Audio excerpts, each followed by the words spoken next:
The shown figure in the slide is an electron micrograph of a replica of sections through a HSS tool at the rig surface, where the work material was found to be adhered to the tool.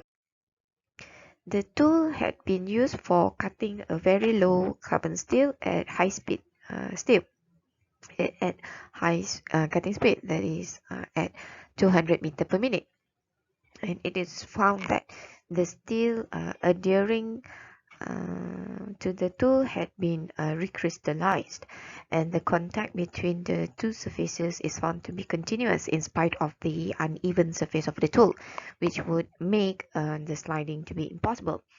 And many investigations have shown the two surfaces to be interlocked, and the adhering metal that is penetrating both the major and minor irregularities to the tool surface. Next is the picture of a nickel base alloy, and that is penetrating deeply into a crack on the rig face of the carbide tool. When cutting gray cast iron, much less additions might be expected than when the work material is steel or nickel based alloy, because this is due to the lower cutting forces and the segmented chips, and also the presence of graphite in the gray iron. However, microsections demonstrate a similar extensive conditions of the scissor. This figure shows a section parallel to the rig face through the worn flank of a carbide tool that is used to cut a flake graphite iron at 30 meter per minute. And if you refer to this figure, there is a crack through the adhering work material which may have formed during preparations of the polish sections. If there had been gaps at the interface, the crack would have formed there, and the fact that it did not occur, so it is the evidence for the continuity and strength of the bond between tool and the work material. The most important conclusions from the observations is that contact between tool and work surfaces is so nearly complete over a large part of the total area of the interface that the sliding at the interface is considered to be impossible under most cutting conditions. And further evidences in favor of these statements are presented in the following slides. One researcher called Nahum, he prepared thin foils through the interface of carbide tools with adherent metal on the rig face of the tool after cutting steel at high speed.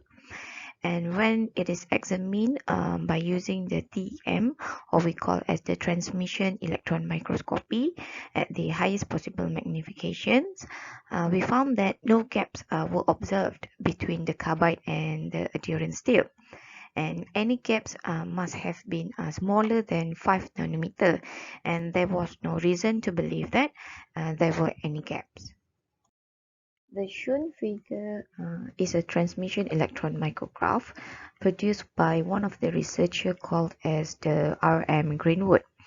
This figure is sections through a tungsten carbide tool that is used to cut steel. And this figure shows the interface between the carbide tool and adhering steel, which is at the top. Okay, and we found from this figure there is no gaps visible at the interface. The tungsten carbide grains are found to be smoothly worn, and no structural change was observed at the interface. Similar TEM evidence for HSS tools cutting stainless steels has also shown continuity of structure across the interface. The evidence of optical and electron microscopy demonstrates that the surfaces investigated are actually interlocked or bonded to such a degree that sliding, as normally conceived between surfaces with only the high spots in contact, is actually not possible to occur. Some degree of metallic bonding that is suggested by the frequently observed persistence of contact through all the stages of grinding, lapping, and polishing of sections. There is, however, considerable variations in the strength of the bond generated, which is actually depending on the tool and work materials and also the conditions of the cutting. In some cases, grinding and lapping may cause the work material to break away with the separations occurring along the interface or part of the interface. In other cases, the whole chip tends to adhere to the tool. The strength of the bond varies greatly with different tool and work materials, and also with different cutting speed and fit. Under the conditions demonstrated by these examples, the high strength of the tool or work interface can be achieved only by metallic bonding. Over the areas of bonded contact, the tool and the work material have effectively become one piece of metallic material. And under these conditions, the undersurface of the chip and the new machine surface on the workpiece must be generated by a process of fracture, which may take place at the interface or within the work material at some distance from the interface. It is evidence of this character that has been demonstrated the mechanically interlock or metallic bonding character of the tool work interface as a normal feature of metal cutting. Under these conditions, the movement of the work material over the tool surface cannot be adequately described using the terms sliding and friction, as these are commonly understood. And the coefficient of frictions is not an appropriate concept for dealing with the relationship between the forces in metal cutting due to these two reasons. The first one, there can be no simple relationship between the forces normal to or parallel to the surface. Secondly, the force parallel to the tool surface is not independent of the area of contact, but actually on the contrary, the area of contact between the tool and work material is very important parameter in the metal cutting. The conditions where the two surfaces are interlocked or bonded is referred to here as the conditions of seizure, as opposed to conditions of sliding at the interface. The generalizations concerning seizure at the tool or work interface having been stated must now be qualified. The enormous variety of cutting conditions encountered in industrial practice has been discussed, and there has been situations where there is a sliding contact at the tool surface. And it also has been demonstrated at very low cutting speed, which is around a few centimeters per minute. And at these speeds, sliding is promoted by the use of active lubricants.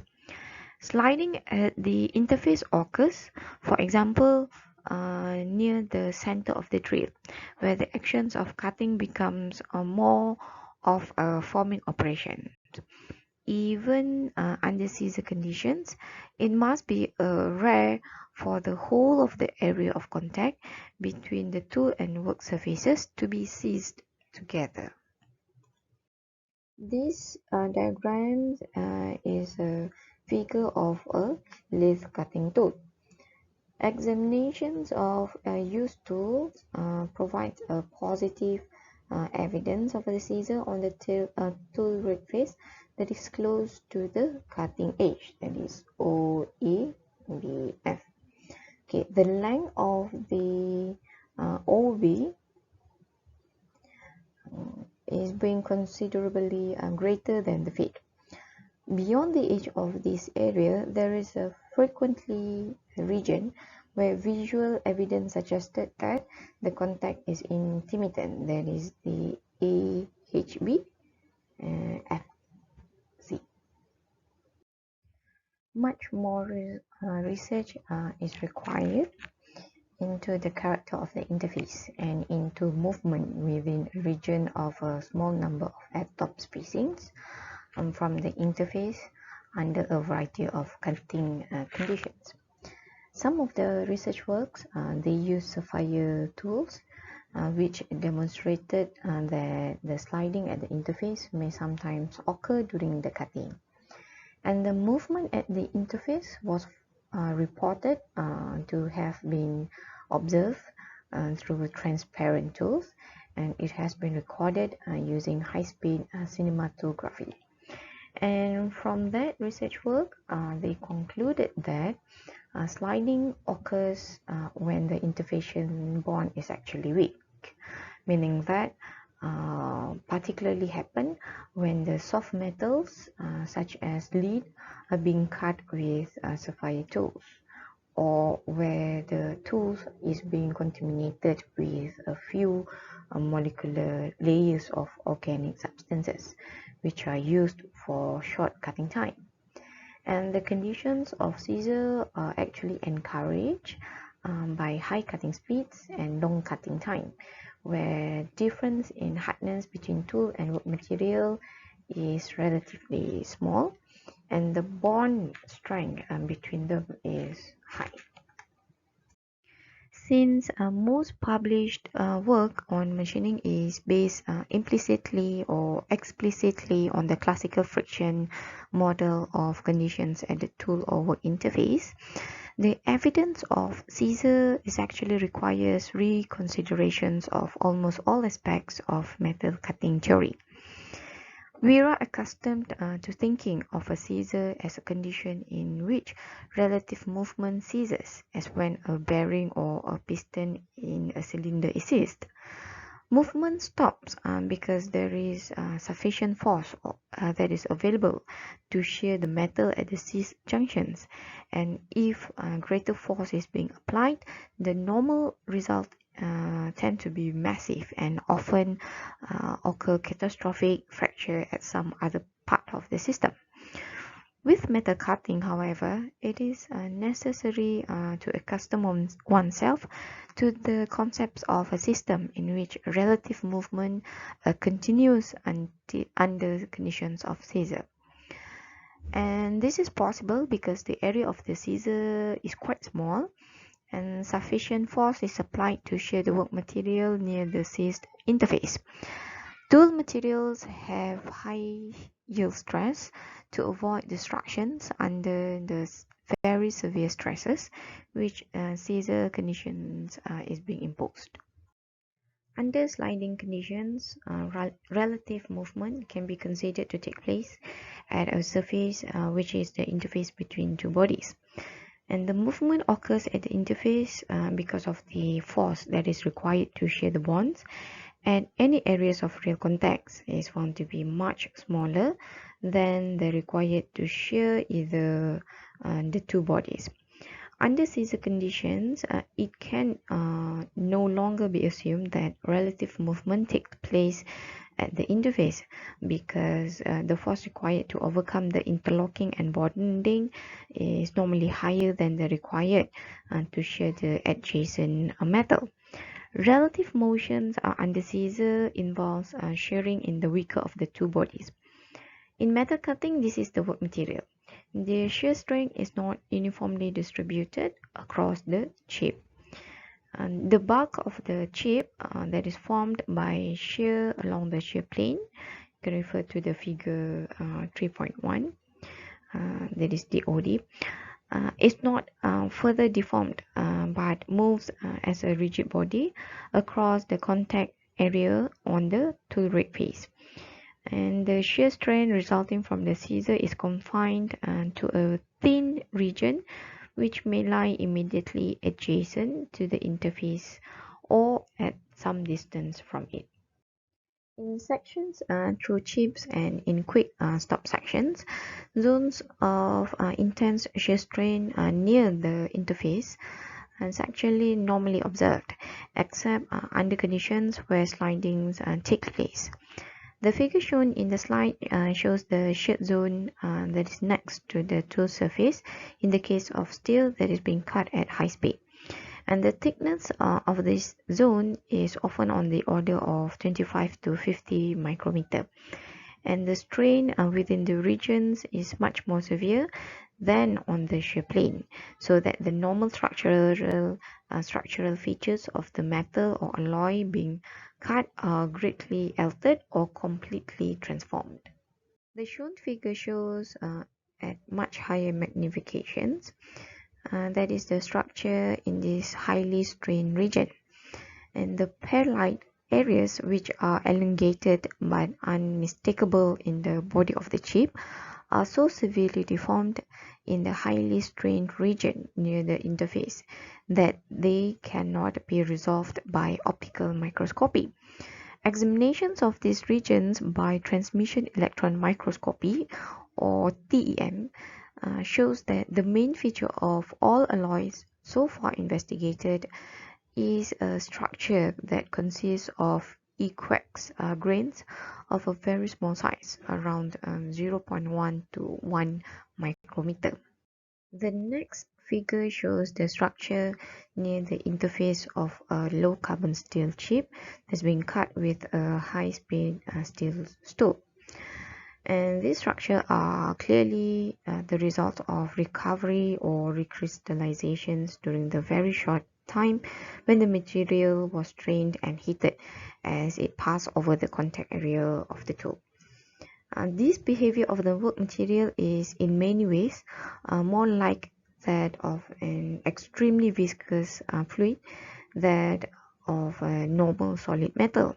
And for this reason, the term flow zone is used to describe this region. As can be seen from the figure, there is no sharp line separating the flow zone from the body of the chip, but rather a gradual blending in.